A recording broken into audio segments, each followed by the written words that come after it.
अब हम केतु का 12 राशियों में प्रभाव देखते हैं। चंद्र की जो 12 राशि है उसका प्रभाव देखते हैं। मेष राशि वालों के लिए केतु अष्टम भाव में चला गया।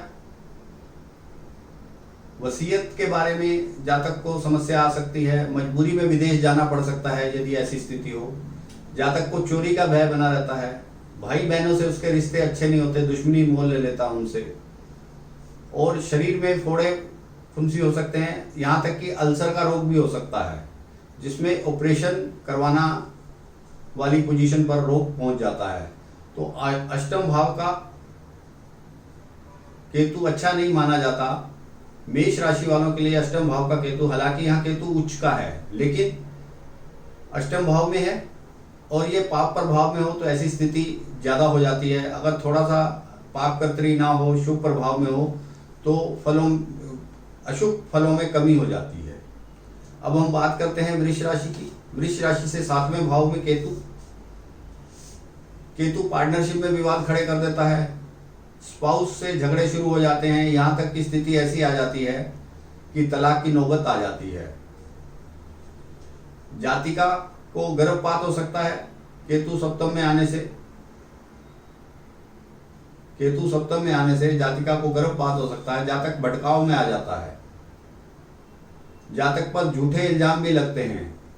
इस प्रकार की परेशानियां जातक के साथ होनी शुरू हो जाती हैं जब सप्तम भाव का केतु हो और वो पाप प्रभाव में हो। हालांकि यहाँ पर केतु शुभ उच्च का है लेकिन पाप प्रभाव में होने के बाद मैंने इसके ये फल बताए हैं। यदि शुभ प्रभाव में होगा तो अच्छे फलों में थोड़ी वृद्धि होगी और बुरे फलों में कमी आएगी। अब हम बात कर लेते हैं मिथुन राशि की। मिथुन राशि में केतु छठे भाव में चला जाता है। छठे भाव में रोग और शत्रु के ऊपर जातक विजय पा लेता है, लेकिन दुर्घटना हो सकती है। जातक की दुर्घटना हो सकती है, दुर्घटना में चोट लग सकती है, रक्त बहाव हो सकता है।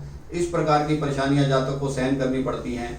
जातक के मामा को परेशानी होगी, हालांकि केतु उच्च का है लेकिन रोग भाव में है और माता से तीसरा है तो मामा को परेशानी हो सकती है।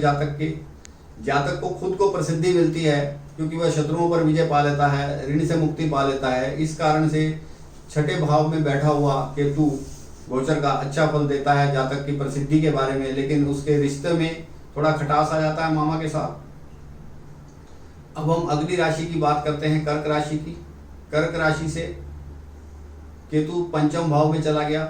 5वें भाव के सारे जो दुष्प्रभाव हैं वो हमें देगा। पेट के रोग देगा, यकृत सिकुड़ जाता है। जातक का यकृत जिसको लीवर बोलते हैं वो सिकुड़ जाता है, उसको मिर्गी के रोग हो सकते हैं। जातक का धर्म से भटकाव हो जाता है, धर्म से दूर हो जाता है। इस प्रकार की परेशानियां होने लग जाती हैं। यदि जातिका की कुंडली है तो उसमें उसको अंडाशय के बारे में प्रॉब्लम होती है, प्रजनन अंगों में समस्या आ सकती है, मानसिक तनाव में रहती है जातिका।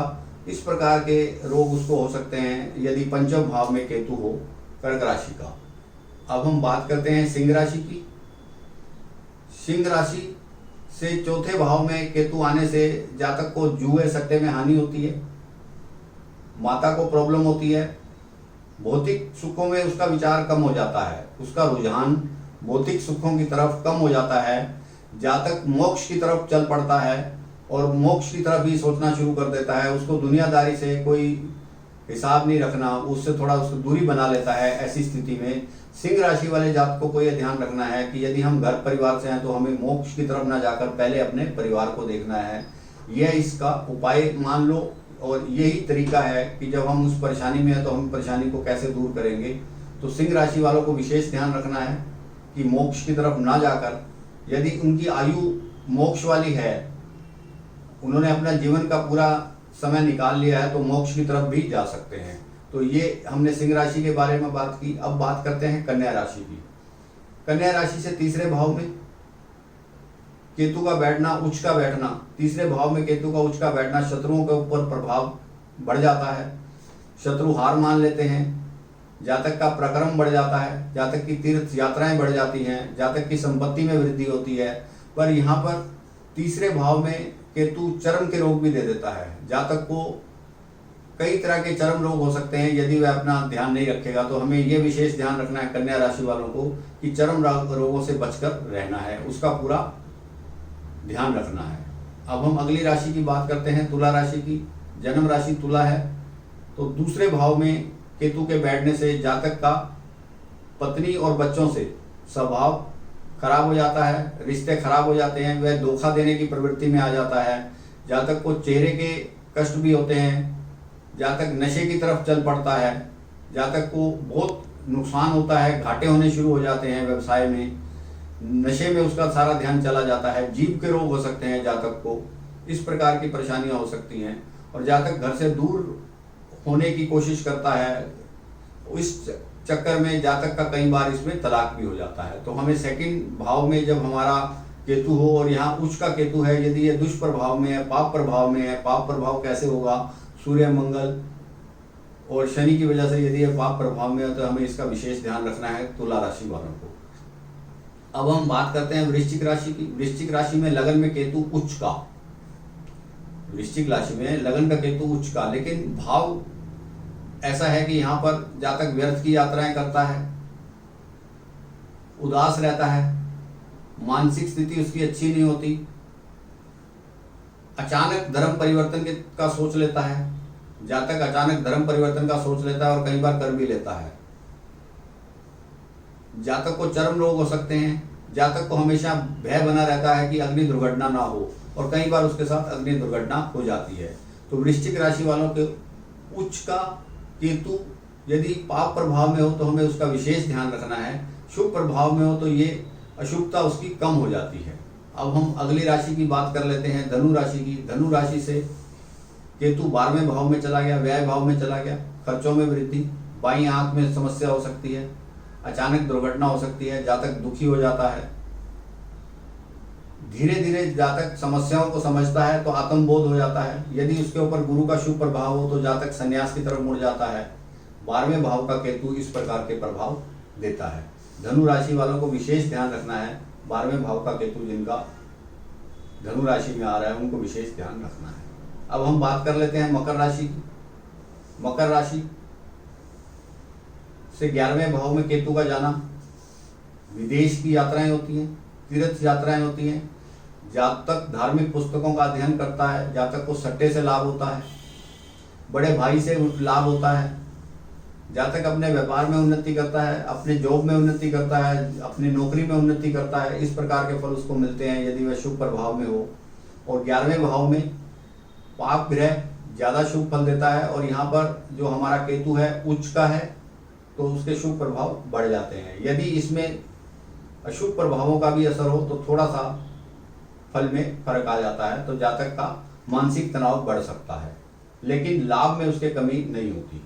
अब हम बात करते हैं अगली राशि की, कुंभ राशि की। कुंभ राशि से केतु का 10वें भाव में जाना बहुत ज़्यादा अच्छा नहीं माना जाता। इसमें अगर हमारा पाप प्रभाव में केतु है, उच्च का होने के बावजूद भी पाप प्रभाव में है, तो जातक को सरकार से दंड लग सकता है, उसको सरकार को हर्जाना देना पड़ सकता है। जातक को निराशा हाथ लगती है, जातक अर्श से फर्श पे आ जाता है, ठीक ऊपर से नीचे गिर जाता है। यदि उसका 10वां भाव पीड़ित है, पाप प्रभाव में है, तो ऐसी स्थिति हो जाती है। जातक घुमक्कड़ प्रवृत्ति का हो जाएगा। जातक के पास जो अचानक धन मिला था, जातक को जो अचानक धन मिला था उसको वो जुए में, सट्टे में हार कर जीरो कर लेता है।